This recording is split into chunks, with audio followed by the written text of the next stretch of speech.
As Canadians, we live in a country, and I'm sure that, you know, if I mentioned the Prime Minister's name, everybody would groan.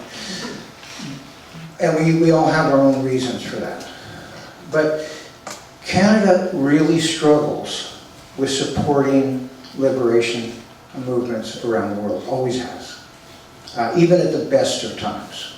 During the 60s, when countries in Africa were becoming nominal democracies and gaining independence, while Canada sort of promoted that, they also saw it as an opportunity to develop extractive industries in those new economies.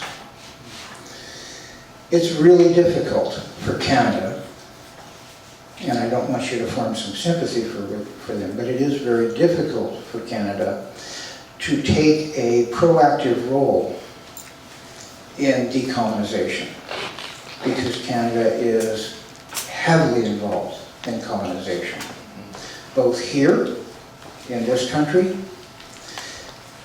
The desperate lives of Aboriginal people, particularly those who live close to the land and have access and operationally use their cultures in a productive way, they're the most vulnerable because they're in the way. And it's absolutely impossible for the Canadian Prime Minister not to shake hands with Benjamin Netanyahu, because he's doing the same thing. In that way, we really have to recognize where we're at. If we don't want to necessarily be in a position to live well while other people suffer, then we have to do something about it.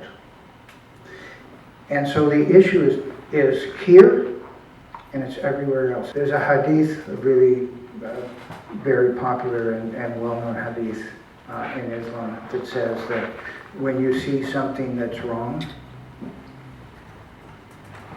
change it with your hands. If you can't change it with your hands, change it with your voice. If you can't change it with your voice, change it in your heart. Because all of these things count. All of these ways to challenge what is wrong count. And maybe even the most important one is changing it in your heart. Going back to those things that we've already sort of accepted and believed and allowed to govern and guide our actions that ultimately end up causing ourselves and others grief. We need to challenge our privileges.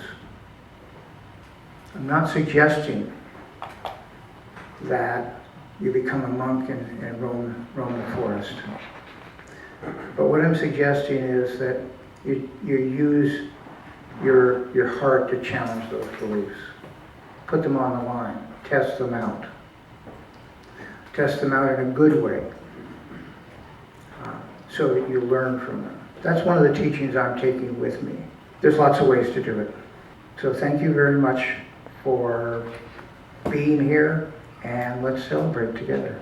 Thank you.